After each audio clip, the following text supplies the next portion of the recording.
Okay, guys, this is true story number 3, and I'm gonna try my best to share my perspective. I think I make a bad habit of generalizing other people, and this, what's cool about this part is maybe it's time for me now to make this video, just stating the facts, and then kind of hinting of my perspective, not generalizing people, but also giving them a chance to be a stronger person and a better person. So this goes back to the bookstore chapter, and me writing the story, the science fiction story that I just posted. This is something I started prior to the bookstore, and then what happened was I'm really good at dream logging. I haven't done that in a while, but I'd had this dream before I started painting this painting. It kind of inspired me to do this painting. This green painting here, which is actually a duplicate of another painting, which is also a really cool part of the story. I painted that painting twice, but I was writing this story about the love story about a DJ and this extraterrestrial, and so it had to do with again, you can go back and look at what the premise of this story was, but I was dream logging, and I have it written down and everything. It's kind of the proof, I guess, if you need proof or whatever, that I had a dream about seeing somebody standing in front of and talking in front of my painting. And the person that I realized it was later, I hadn't met yet, and then once I saw him, I ended up contacting him, and then I think it wasn't even until after I realized I contacted him. That's kind of the way my life works. I'm like, oh shit, this is the guy that was in the dream. I had to go back and look back, and it triggered, and I was like, yeah, this is the guy that was in the dream, and I don't know what that means. And this is how I got pulled into this whole other fictional part of this story. And then in the dream, the person looked very similar to this guy called Bill Brockrader. And when you look on YouTube and everything, he was a Navy SEAL, and he had videos where he's setting up this thing called the Lookingglass. The Lookingglass was this government experiment where they look into the future and see all possibilities and everything. And anyway, I had no prior knowledge of, this is important too, I had no prior knowledge of what they talk about a lot on there, which is like the mind control or the technology interrogation, or the satellite technology using frequencies and all that. I didn't have any prior knowledge to that whatsoever. Well, what happened was, I saw this video of Bill Brockrader. He talked about, Hollywood and how people kind of entrap people. He had charges of being a sex offender because he was at a lavish party as a Navy SEAL, and they kind of, I think they use that as leverage over people like that. And if you go after underage girls, you have to pay the price. So apparently you paid the price, you went to jail, and everything. But then that's important to realize too. But looking at what he was trying to do too, and he had this thing about getting corruption, arresting corrupt people, and the greed, and finally moving forward, and this freedom movement and this revolution. I was like, yeah, I like this idea. I like where this is going. I can see how people in government kind of get used or manipulated or trashed, and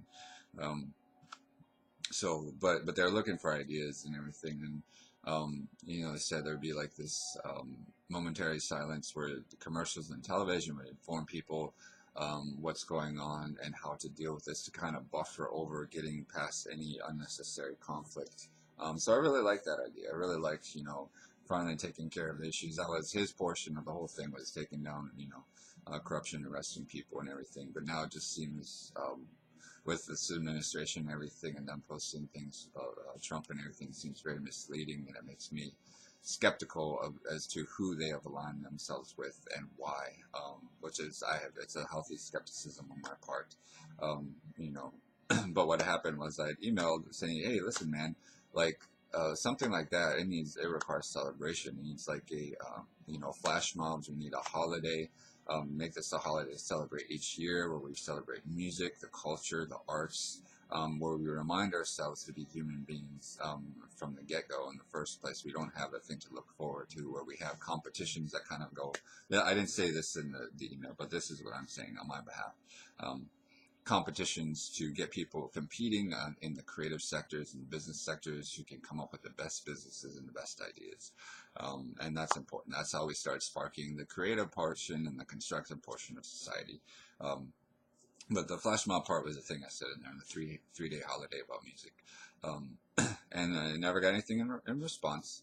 But then in the next video they put out, they're like, yeah, the flash mobs, this is going to be great. There's going to be flash mobs. And I was like, well, thanks for acknowledging that, but no thanks for emailing me back. Like you just kind of took that idea, and so in my part, I feel kind of betrayed a little bit.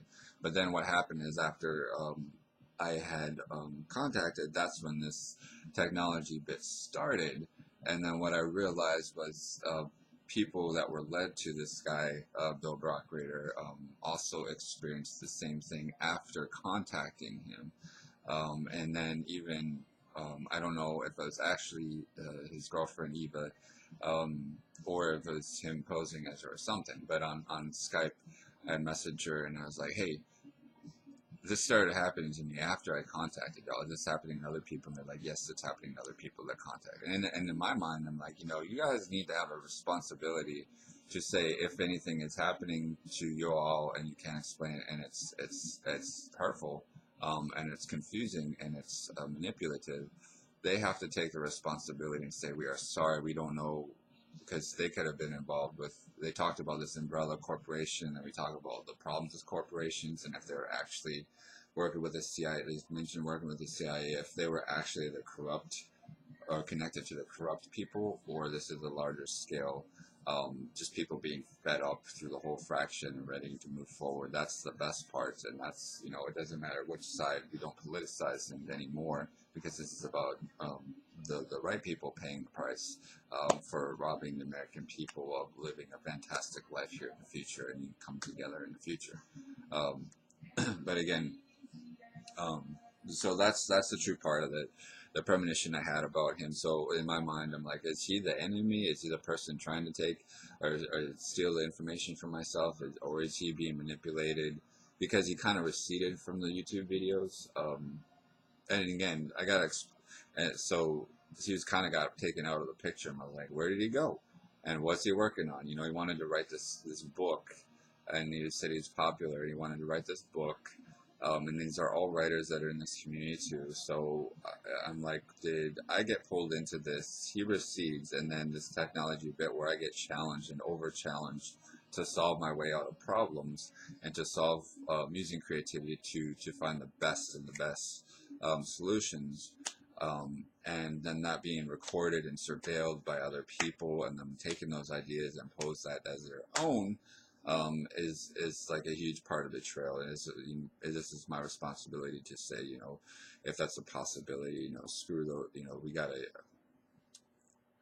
If that's a possibility, this is just my testimony.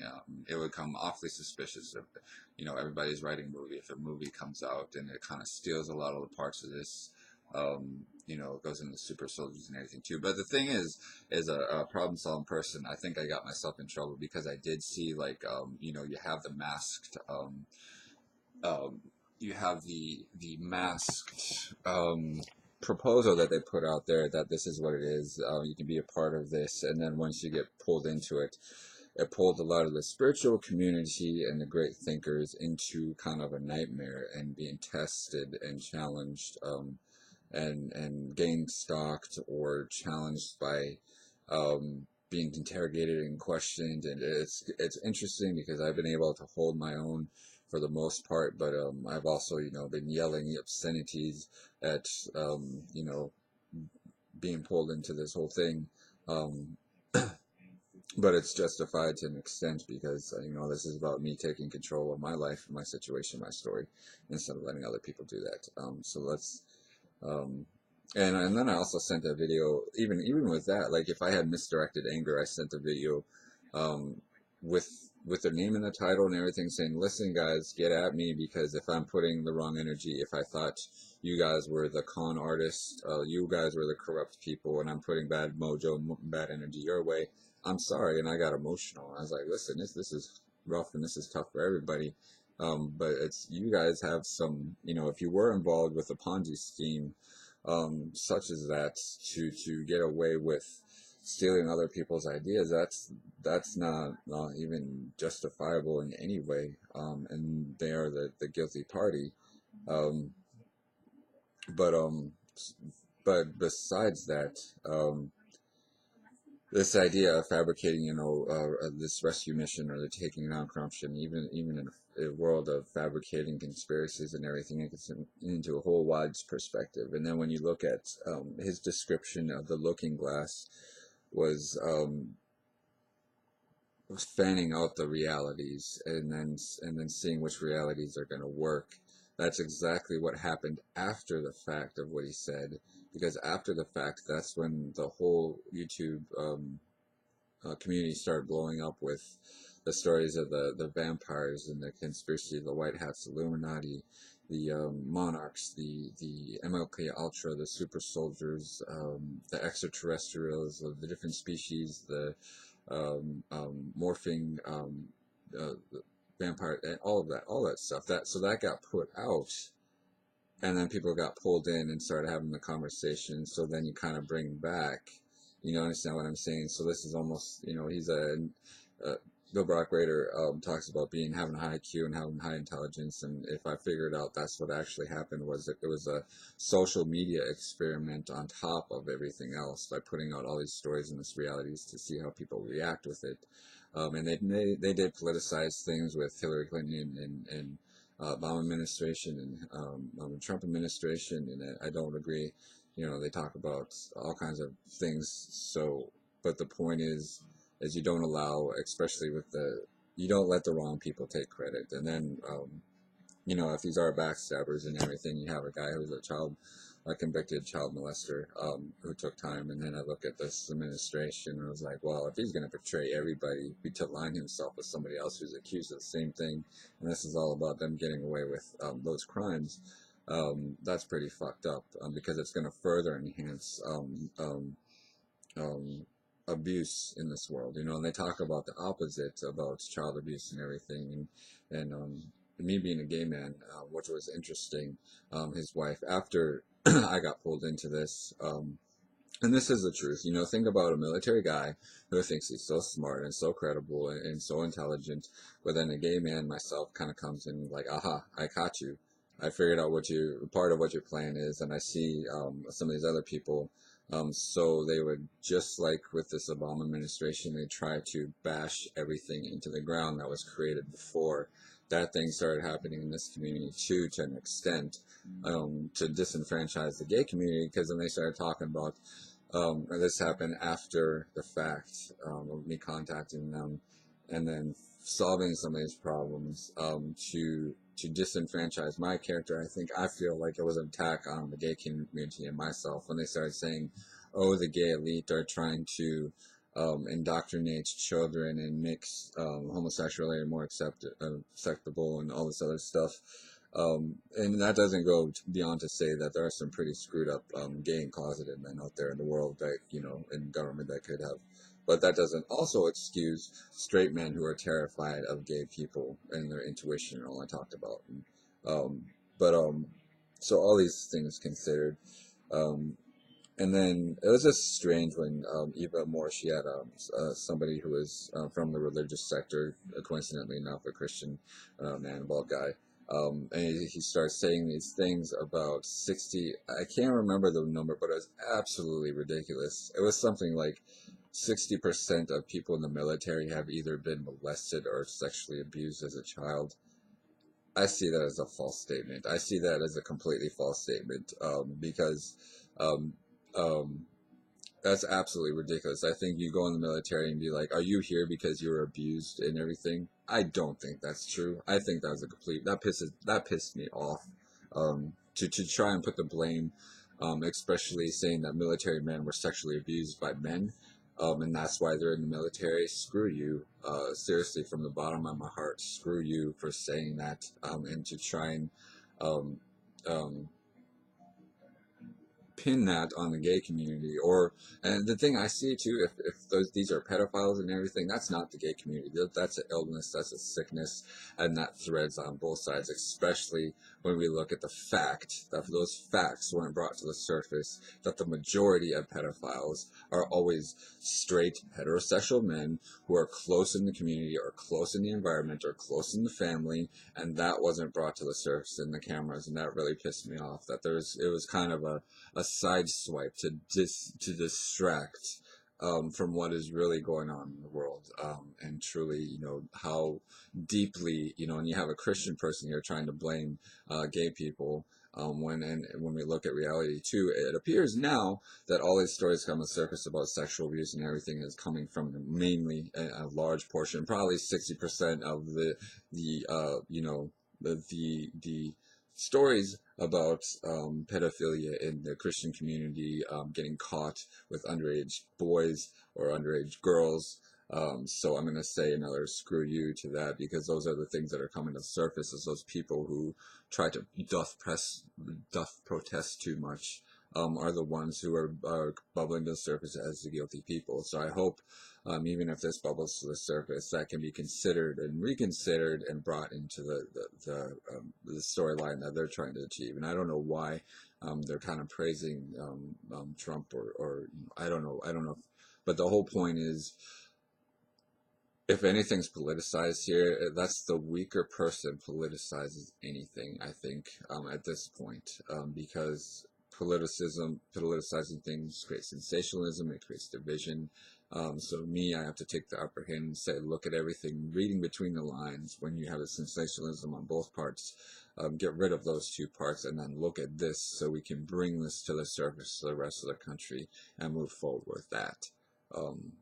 So that's, and I was also, yeah, and I thought about it too, if there's like a mastermind behind this whole thing, and then people like that, if I caught them, or the mastermind is trying to push out people like Bill Brockrader or other people in the super soldier community to be like the people, to be baited to become the targets of other people like myself, to push all that negative energy on them.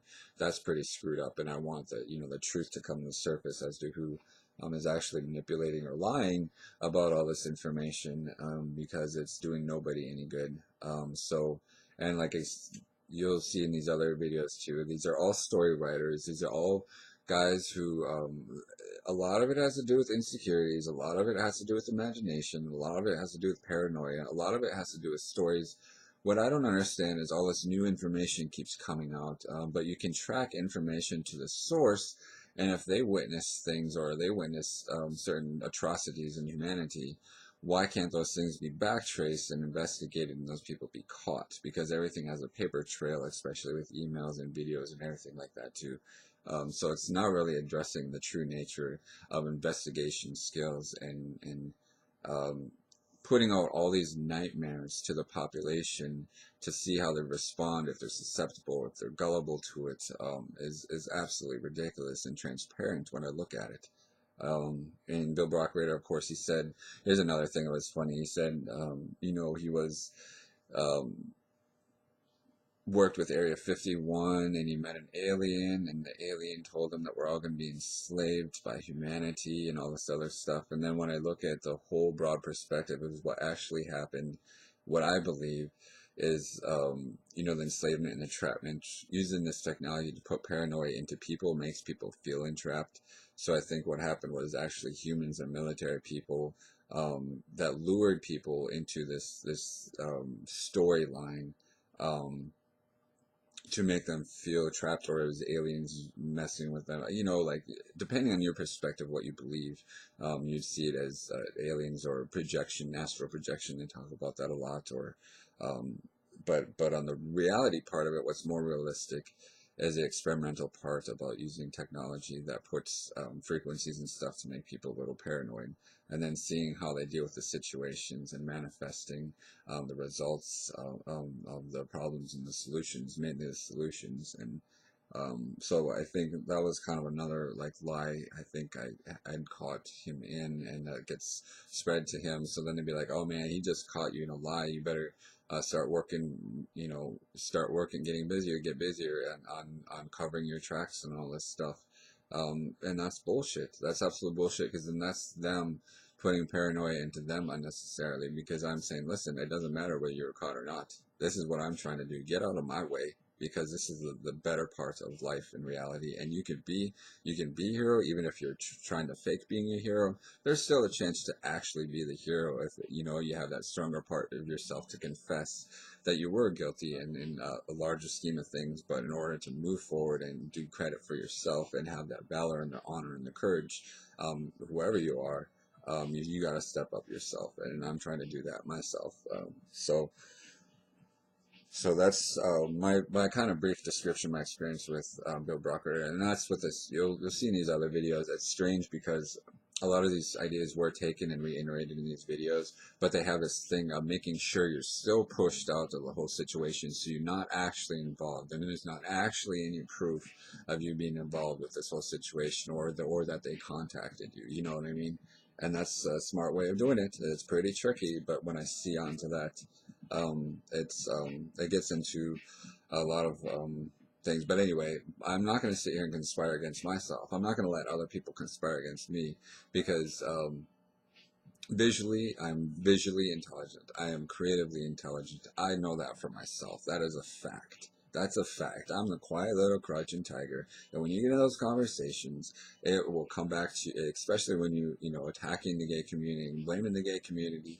I refuse. This is not it was the gays' fault. It was the gays' fault. They're trying to hurt. No, we're finally starting to realize, we look at, and I'll say this too. I just started watching, Queer Eye for the Straight Guy, the new one.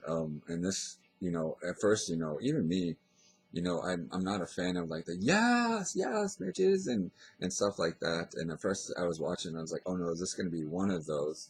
And then like I started getting really comfortable with that and saw like these guys really do care about this. The first episode was about the the guy with the beard, like the old country boy, the person we assume as gay people that are going to be the people that hate us.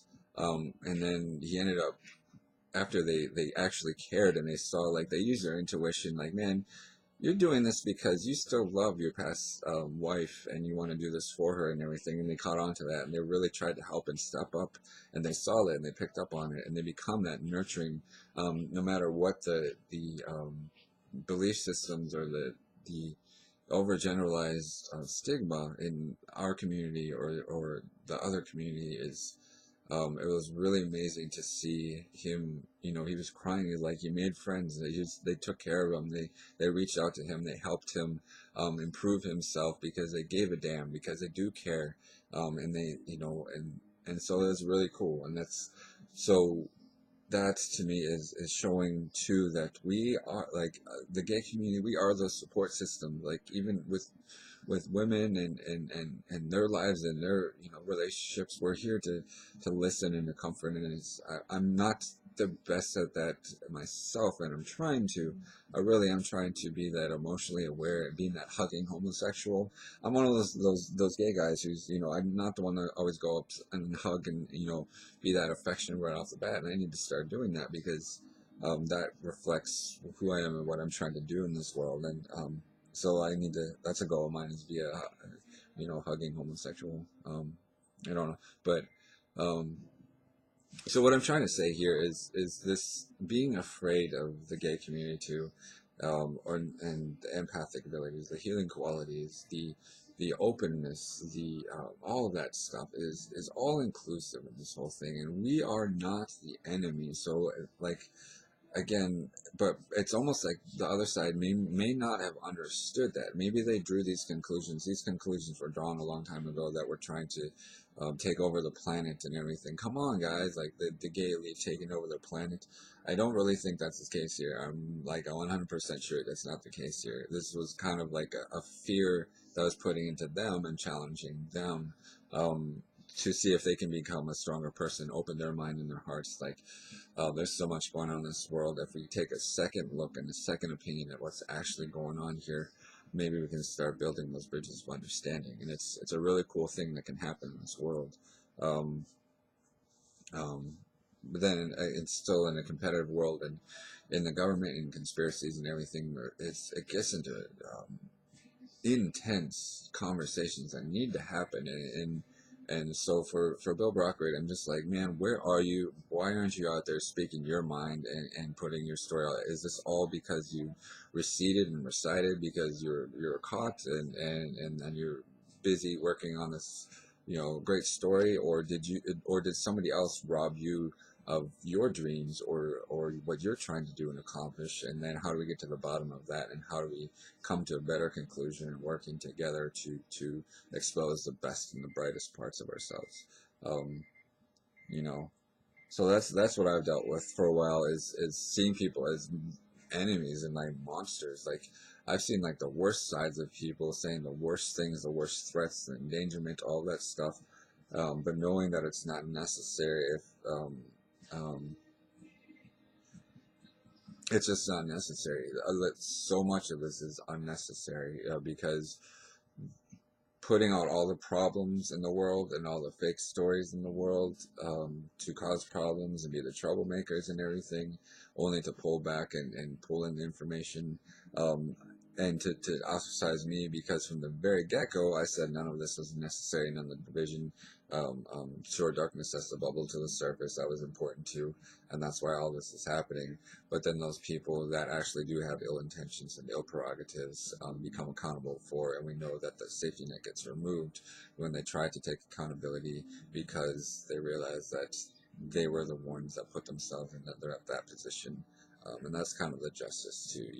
Everybody has a choice and a free will to invest in what we invest in, and put out that energy of what we put out, and to say and to speak what we say, and take accountability for every action that we have. And if it was a malicious attack, to purposely destroy, this is a country where it's Democrat and Republican. If it was all to maliciously destroy the Democrat and the Obama administration, word by word, executive order by executive order, that is creating war. That is creating a Cold War, and that's weak, because there is no conversations that were ever opened. There is no facing reality. There is no facing people in the face.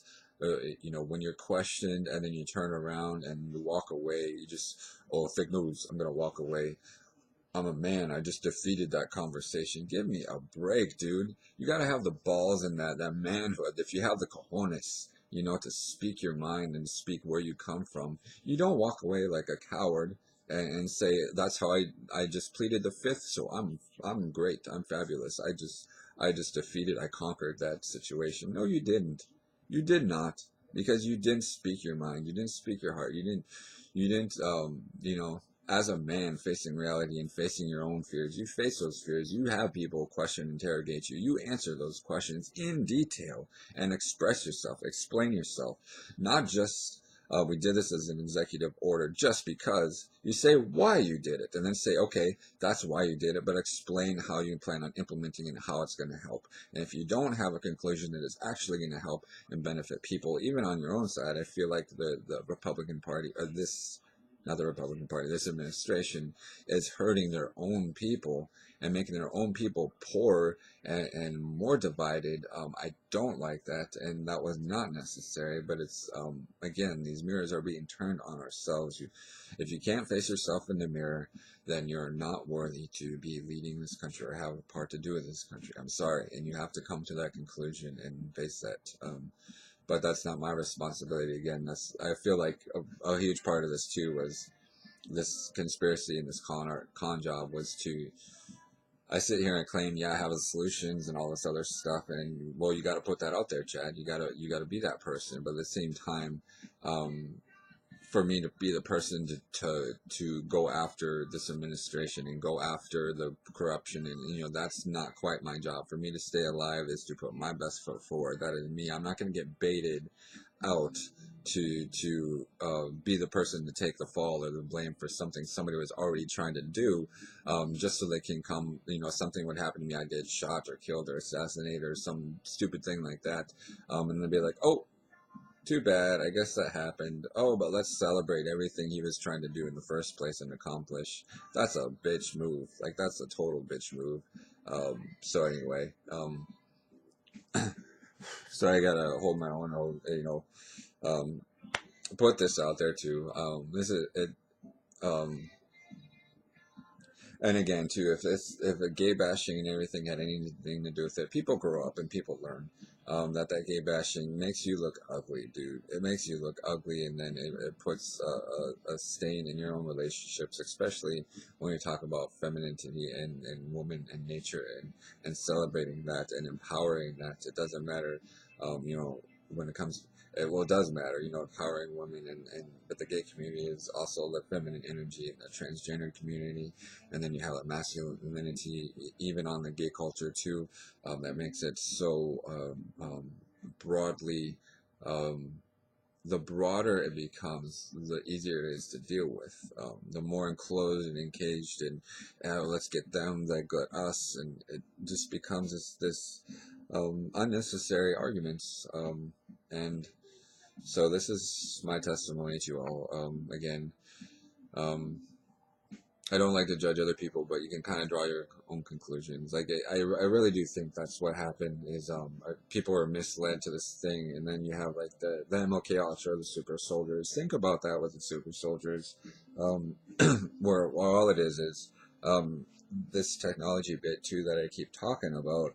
It did happen to me, and I have to sit here and say it's schizophrenia for the sake of saying it's schizophrenia. You hear, anyway, it goes into. But then the reality of it is, then all of a sudden you magically, you meet another person from the military. You're sitting around the fire, and then he starts talking about how he's worked on. You don't bring up any of this stuff. Like, I didn't bring up any of this stuff about the mind control or any of that. And then he's in the military, and he's like, yeah, he starts talking about satellite technology and how they use it, just like they used against protesters. They use sound waves to disorient them. And he's like, think of that on a larger scale using satellites. And I'm like, yeah, I know. I didn't realize that was the thing too until after I contacted somebody and it started happening to me and other people, and then so people in society, it's hard for them to believe like our United States military or people would do this kind of thing. But then when you look at, money gets put into different pockets in the government, and we don't really know where it goes. But if nobody knows where it goes, then they feel like ha ha ha, and we're good. And then they put all these nobody's gonna know or find out, and they put out all these nightmares in front of it to build a wall so nobody wants to look further into it. And it just gets into this whole thing. But I know the people I've dealt with are the handlers. They know damn well too that the best form of liberation too comes from even within these organizations that we see that are doing this to people. If they're not, if they don't have the balls, if they're not putting out the right information, that's what's going to save them, is putting out the right information, not the false information, but the information is like, yo, there's some cool ass things that can happen, that will happen, that is going to be so kick ass, and I can be part of it, they can be part of it. Yeah, we kind of did some screwed up things to people when it comes to experimenting, using people as guinea pigs, taking advantage of gay men or people who were empaths in the first place. That was fucked up. But I've dealt with it.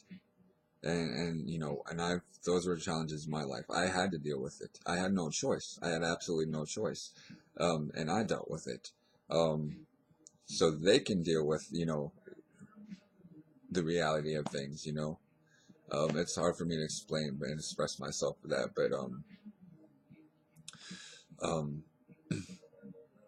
it's very, very bizarre too, because the question would be like, would I consider having a job in government, especially after all of this? I talk about the intuition, the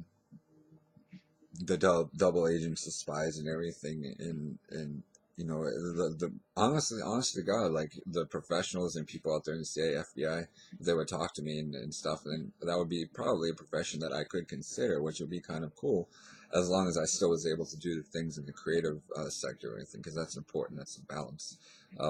But people would understand that too. Like, man, having that would be some kind of crazy kick-ass job if you worked for government and um, spy secret agent and stuff like that. And I don't know. What do you consider that? I'm not quite sure because I'm not quite sure. I would have to go over information and consider. But the important part is for this story and this what what um um. So this all goes into the story. Again, this was about the story I was writing was about a DJ who was followed, by a watcher. Ironically, the watcher was supposed to be extraterrestrial, and Bill Brockrader claimed it was extraterrestrials. And then what actually ended up happening was I was watched and followed by somebody who claimed to, or a group that had claimed the extraterrestrial thing. And this, but it was actually humans following. Anyway, it gets into this whole bit.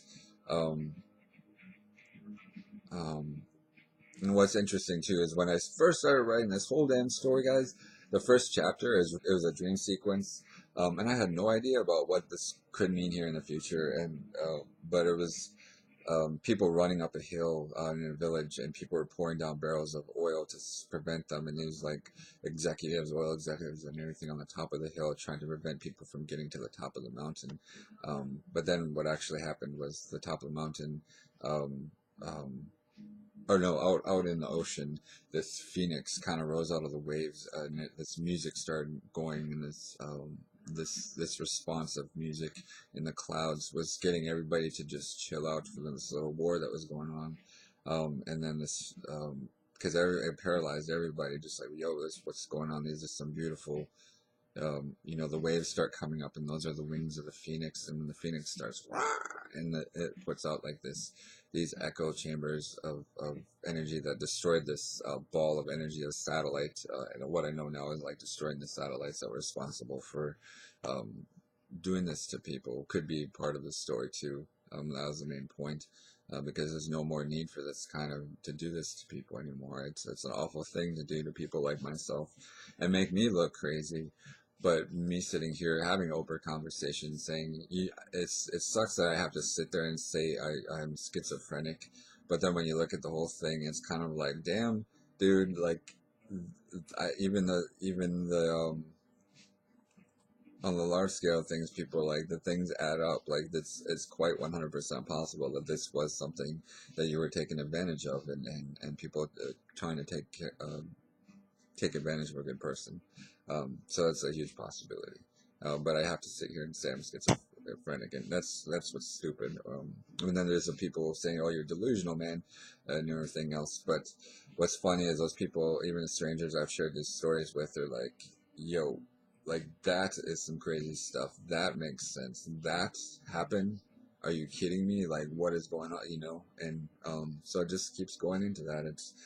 So I just keep sharing, and this is part of it. And don't draw any conclusions about myself. I'm not here to be the troublemaker. Although I think on the other side of things, people try to sit there and say I am the troublemaker. Although I cause a lot of trouble because I opened up that consciousness of not being afraid to get raw and to get dirty when it comes to the way people think, especially when it comes to sexuality. That got me in a lot of trouble, especially when you look at the military and closet cases and bisexual people and the transgender community and in politics and everything.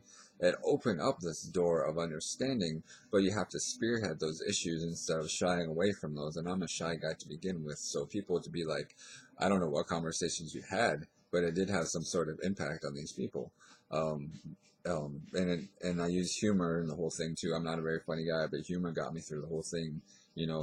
Chad being in the middle of this supposed fake conspiracy, using that humor and that wit is what helped me get through a lot of this. And actually, what you know, we talk about the narcissism and narcissists trying to befriend empaths and everything, but in this situation, I'm being the empath and I'm using humor to get through this, which kind of gained respect from, like, you know, big brother seeing like a little brother and be like, dude, he's dealing with this pretty good and he's using his humor and wit pretty good. We got to give him credit for that. So it's kind of like they feel like you know, um, uh, like the little brother taking care of the or the big brother, whatever. There's that kind of bond, but those are still the kind of the people that could be conspiring against you. So it gets into this really interesting thing where I'm trying to do what I'm doing, and I realize that like I'm getting through this because of the wit and humor and sharing this part of myself is important, because I sit here and preach about stay away from the negative, man, stay away from the negative, but I get drawn into the negative too because I'm being forced to. I am being forced to deal with the negative, but once I'm done and realize, okay, I've expelled all that negativity, and I'm, you know, even that's kind of misdirected and sensationalized too. Um, but you know, the threat and the endangerment is real in this world, and I still can't figure out when it comes to actually what the endangerment is. I feel like even on their side, they'll be like, "Oh, this guy's a little bastard we've been talking about. You got to get him," or like they get, you know, they kind of twist the story to make it seem like I'm the guy that said this or that triggered something or that was responsible for something that by you invading my life and my privacy and forcing me to express myself through no fault of my own is that fall on me because you intruded on my life and my free will and by putting that endangerment there. But I still see through that. It's like Bill Bruckner said, the part of evolution is seeing past fear. So if he's behind this or some other people are, and I still shoot through and spearhead that fear and said, you know, the sensationalism, it was sensationalism. And I'm going to continue doing what I'm doing and get past that fear, then you have no right to come after me and say, well, you accomplished that. You saw past the fear. That's part of evolution. Congratulations, Chad. You did a really good job. Um, you know, so you have no right to um, so it gets interesting, guys. So again, this part, there's a few other characters. I gotta. This is kind of like washing the slate clean, I think. So these people that if they ever do, you know, Bill Bruckner or Eva, or even people Carrie Cassidy or any people in that community or explore and see this video, understand that I'm not drawing conclusions about these people. I am suggesting that there's way more miscommunication that happened that caused so many perspectives to mash and to clash and to have unnecessary fear put into us to a large extent. And that's what I'm trying to say here. So much love, everybody. Peace.